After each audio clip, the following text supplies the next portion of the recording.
오늘 본문은요, 초대교회가 최초로 7명의 집사를 세우는 동기와 더불어서 과정을 전해주고 있는 이야기입니다. 그래서 집사 직분의 중요성이 거론될 때마다 본문이 단골로 인용되곤 하죠. 그러나 오늘 본문은 단순히 이 초대교회가 최초로 집사를 세웠다라고 하는 제도적인 그 의미보다 훨씬 더 큰 의미를 지니고 있다라고 볼 수 있습니다. 오늘 본문에 의해 교회의 역사에 새로운 막이 올랐기 때문이라고 말할 수 있는 것이죠. 1절로 살펴보면 이렇습니다. 그때의 제자가 더 많아졌는데 헬라파 유대인들이 자기의 과부들이 매일의 구제에 빠짐으로 히브리파 사람을 원망하니. 우리는 본문이 말하고 있는 그때가 언제인 줄 우리는 알고 있습니다. 지난 시간 우리가 살펴보았죠. 유대교의 최고 지도자들이 사도들을 채찍하면서 다시는 예수의 이름으로 복음을 전하지 말라고 협박하였음에도 사도들이 그에 대하여 전혀 개의치 않고 언제 어디서나 예수가 그리스도라고 가르치기와 전도하기를 그치지 않았을 그때, 그 결과 주님을 믿는 그리스도인들의 수가 더욱 많아지게 된 그때를 이야기를 하는 것입니다. 근데 바로 그 상황 가운데 오늘 본문의 내용을 보면 일이 생겼음을 보여주고 있습니다. 좋은 일이면 좋은데 교회 안에 안 좋은 일이 생겨난 것입니다. 이 초대교회 안에 문제가 생긴 거예요. 무슨 문제가 생겼습니까? 오늘 보니까 공동체 안에 원망이 생겼어요. 원망하는 사람이 생겼어요. 원망이 생긴 직접 이유와 간접 이유가 나오게 되는데, 직접적인 이유는 헬라파 유대인 과부들이 매일의 구제 대상에서 빠지게 된 일이에요. 그런데 그보다 앞서 생긴 원인이 뭐냐면 그때의 제자가 더 많아졌기 때문이다라고 이야기를 하고 있어요. 이는 그냥 설명만 잘하면 서로 이해할 수 있는 정도의 민원이 아니에요. 오늘 정확히 어떤 문제가 벌어진 것일까? 그리고 여기 나온 헬라파 유대인과 히브리파 유대인은 누구일까? 왜 헬라파 유대인 과부들이 매일의 구제의 대상에서 빠진 일이 생겨났을까? 오늘 본문을 통하여 좀 더 구체적으로 말씀을 살펴보면서 오늘 하나님께서 말씀하시고자 하는 그 메시지를 우리가 듣길 원합니다. 예루살렘 교회 안에는 서로 다른 문화권에서 살다가 만난 두 부류가 있었어요. 두 부류의 사람들이 존재했단 말이죠. 이는 다윗 왕 때 하나의 왕국이었던 이스라엘은 솔로몬 왕을 거쳐서 르호보암 왕 때에 남과 북으로 분열되지 않습니까? 그 후에 북왕국은 주전 722년 아시리아 제국에 의해서, 그리고 남유다는 주전 586년 즉 바빌로니아 제국에 의해서 각각 멸망을 당하게 됩니다. 그때 많은 유대인들이요, 아시리아와 바빌로니아 제국의 포로로 끌려가거나 혹은 이런 전쟁의 화를 피해서 자발적으로 이스라엘을 떠나서 세계 각처로 흩어지는 그런 사람들이 있었다고 하는 것이죠. 이처럼 회의에 정착한 유대인들은 세월의 경과와 더불어서 기원전 300년 경부터 국제 통용어로 사용되었던 그 당시에 그리스어, 헬라어를 자연스럽게 그들의 모국어로 사용하게 되었다고 하는 것입니다. 반면에 이스라엘의 멸망에도 불구하고 이스라엘을 떠나지 않았던 유대인의 자손들은 그들의 고유어인 히브리어, 더 정확하게 말하면 아람어를 당연하게 모국어로 사용하게 되었습니다. 그런데 해외에 살던 유대인 가운데 이런저런 이유로 이스라엘에 돌아와 사는 유대인들이 있게 되었습니다. 이를테면 헬라어를 모국어로 사용하는 유대인과 히브리어를 모국어로 사용하는 유대인들이 함께 이제 어울려 살게 된 것이죠. 그래서 그들은 헬라어를 모국어로 삼는 해외파를 헬라파 유대인들, 그리고 오늘 히브리어를 모국어로 사용하는 국내파, 즉 히브리파 유대인으로 구별해서 불렀다라고 하는 것입니다. 이와 같은 연유로 이 초대교회 역시 그러한 부류를 통해서 역시 헬라파 유대인과 히브리파 유대인 그리스도인으로 구성되어져 있었다라고 하는 것입니다. 물론 교회 안팎에서 히브리파 유대인이 절대적인 다수를 차지하고 있으면은 두말할 여유가 없는 것입니다. 그런데 초대교회 내에서 헬라파 유대인 사이에 히브리파 유대인에 대한 원망이 생기기 시작했습니다. 이유인즉 교회가 매일 행하는 구제의 대상에서 이 헬라파 유대인 과부들이 제외됐기 때문이었습니다. 여기서 빠졌다라고 하는 단어는 동사의 미완료 시제인 것을 보게 될 때 상당의 기간에 반복적으로 이런 일이 벌어진 것을 보게 됩니다. 하루 이틀 빠져가지고 원망하진 않겠죠. 물론 당연히 의도적으로 그들을 차별하거나 불이익을 주려고 했던 것은 결코 아닙니다. 자기들과 더 가까운 히브리파 사람들을 더 챙기려고 했던 것도 아니에요. 이거는 그냥 실수였습니다. 뒤에 이야기가 나오는데 사람들이 수가 많아지니까 그것을 생각보다 그것을 행정적으로 어떻게 보면 미숙한 부분들이 생겨났던 거예요. 그냥 실수였습니다. 행정 능력이 떨어진 것뿐이었어요. 그런데 사탄은 그 기회를 놓치지 않았단 이야기예요. 사탄은 우리가 범죄한 일을 이용해서만 우리의 관계를 망가뜨리려고 하지 않습니다. 가장 선한 일을 도모하고 가장 거룩한 일을 도모하고 심지어 가장 사랑하는 일을 도모할 때도 이 사탄은 우리의 관계를 파탄내려고 한다는 거예요. 이 사탄은 행정상의 그 실수를 틈타서 이 두 부류의 교인들을 한 마음, 한 뜻으로 되었던 그 공동체가 나눠주게 되는 그런 어떠한 기로에 서게 만들었다라고 하는 거예요. 그로 인해서 헬라파 유대인들이 히브리파 유대인들을 원망하게 되었어요. 교회에서 구제와 봉사를 전담하는 사람들이 모두 그 당시엔 히브리파 유대인들이었기 때문입니다. 본문에 원망하다라고 번역된 공길스모스라고 하는 단어는 드러내놓고 공개적으로 원망한 것이 아니다라고 하는 것이죠.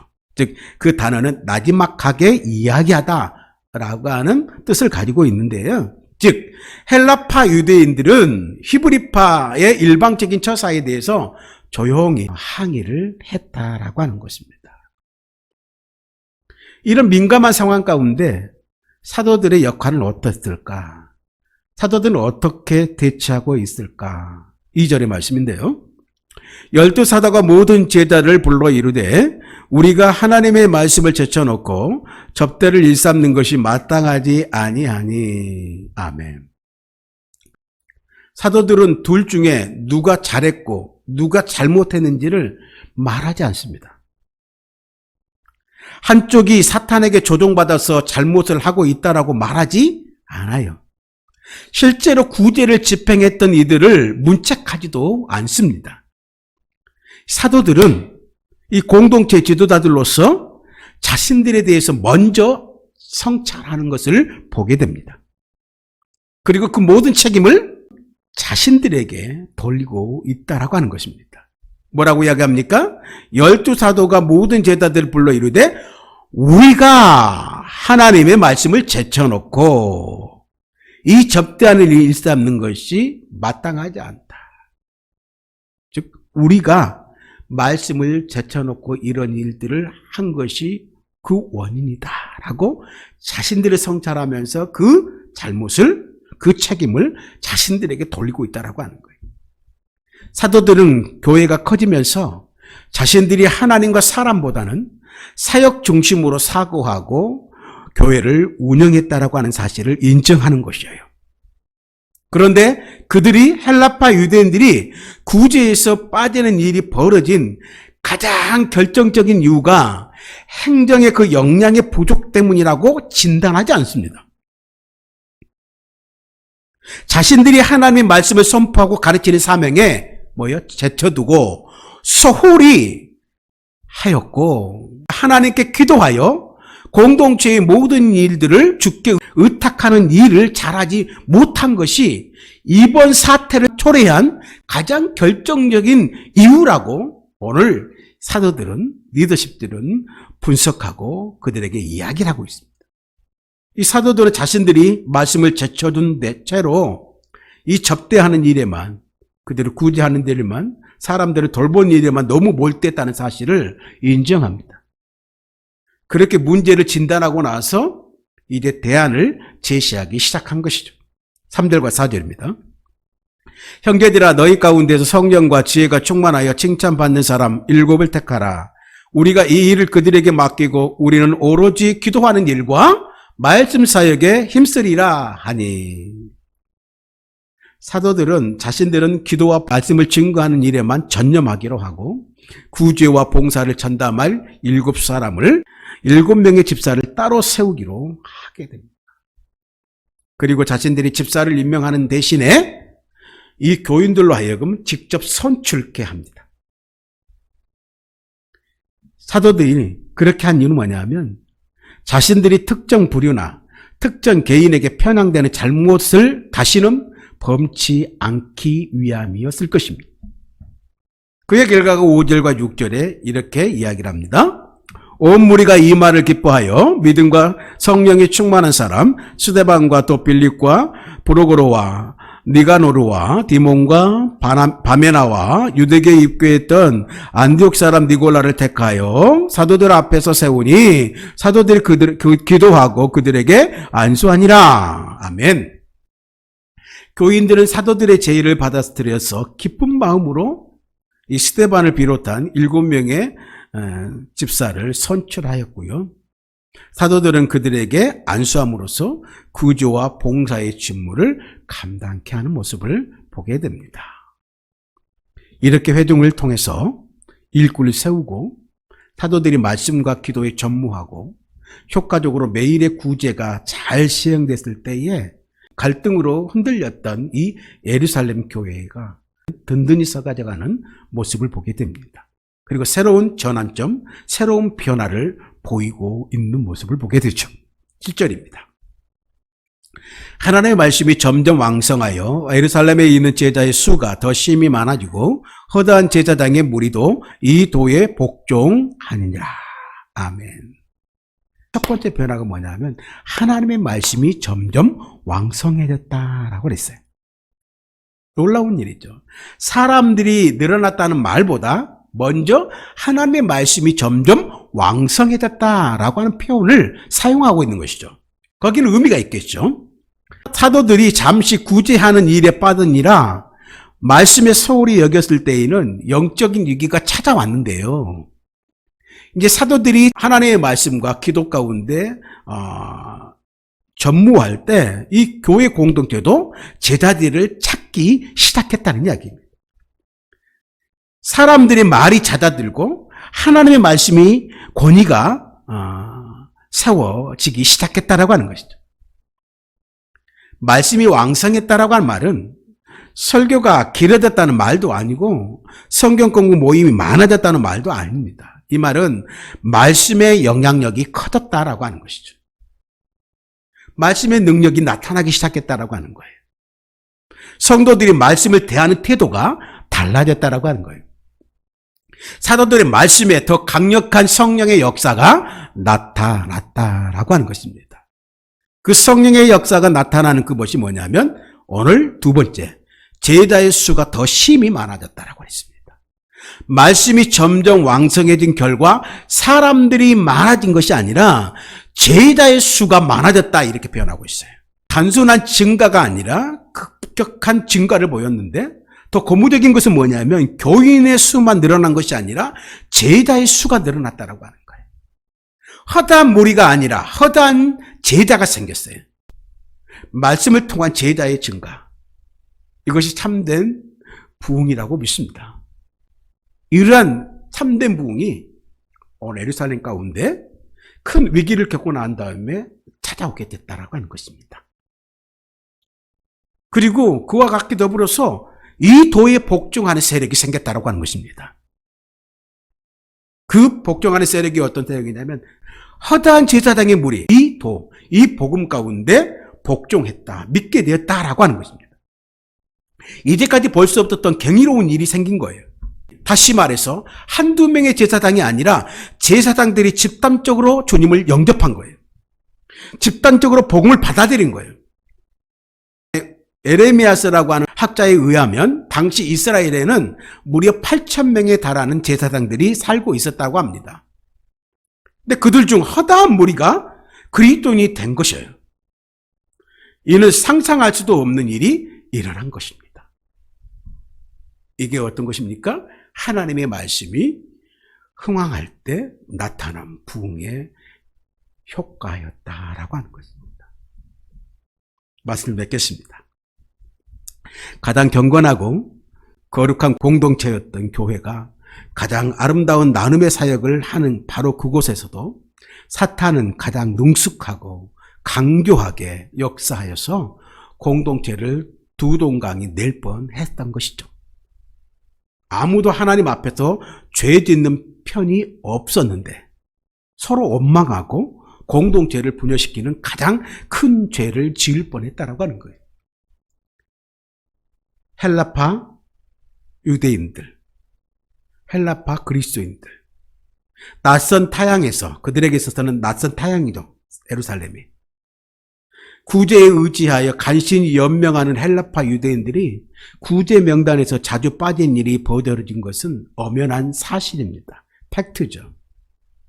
그렇다고 사도들을 도와서 구제를 담당했던 히브리파 유대인들이 고의로 헬라파 유대인들을 수혜 대상에서 죄시킨 것은 아니란 것도 사실입니다. 갑자기 제자들이 많아지다 보니까 그들이 놓친 것이죠. 행정상의 실수라고 볼 수 있는 것이죠. 잘못을 감추거나 축소하지 않았습니다. 앙금이 생기고 갈등이 표면화될 때까지 사도들이 알고도 모른 채 한 것도 더욱이 아니라는 사실이죠. 그들은 도무지 몰랐습니다. 말씀을 전하는 사역과 기도하는 사역에 전무하지 못하면서까지 사도들은 이 구제 사역에 잘 이루어지도록 애썼어요. 어떻게 보면 육신의 필요를 채우는 일을 영적인 필요를 채우는 일만큼 소중히 여겼다라고 하는 것이죠. 특별히 이 시점에서는 그것을 말씀과 기도보다 더욱 소중히 여기기조차 했다라고 하는 거예요. 사도들의 고백을 보면. 따라서 하나님 앞에 부끄럽거나 형제들에게 부끄러울 만큼 고의로 잘못을 한 편은 아무도 없다는 것이죠. 그랬는데도 덕스럽지 못한 결과가 나온 거예요. 그래서 공동체에 큰 상처를 줄 만한 갈등까지 생겨난 겁니다. 그럴 수 있습니다. 아무도 잘못하지 않았는데 잘못된 결과가 나올 수 있다라고 하는 것이죠. 세상이든 교회 안에서 일이든.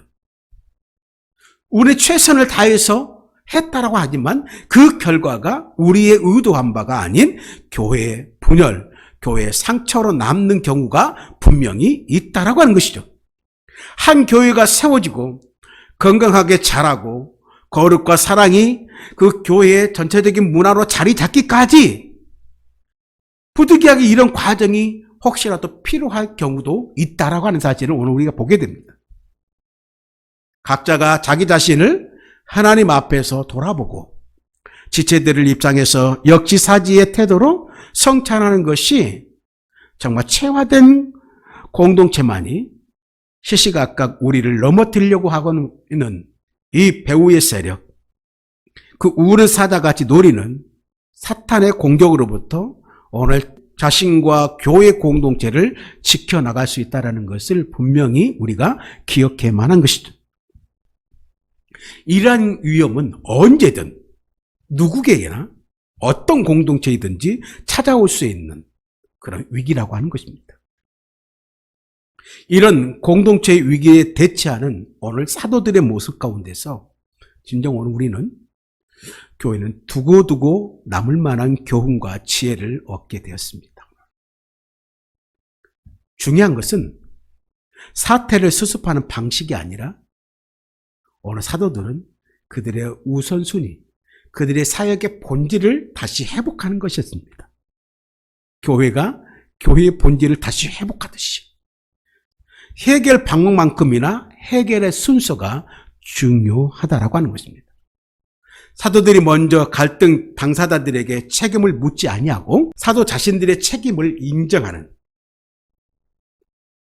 그리고 실제적인 처방을 내리기 전에 영적인 처방을 제시하는 거예요. 사람들과의 관계보다 하나님과의 관계를 먼저 바로 잡습니다. 그들 먼저 설선수범한 거예요. 사도들 자신이 말씀과 기도, 즉 하나님과의 관계에 집중하지 못했고, 그리해서 갈등 당사자뿐만 아니라 예루살렘 공동체 전체가 하나님과 더 잘 교제하고 관계가 깊어지게 하는 데에 소홀히 했음을 인정하며 그 원망의 근원이 여기에 있었다는 사실을 그들 앞에 솔직히 고백하는 것이지.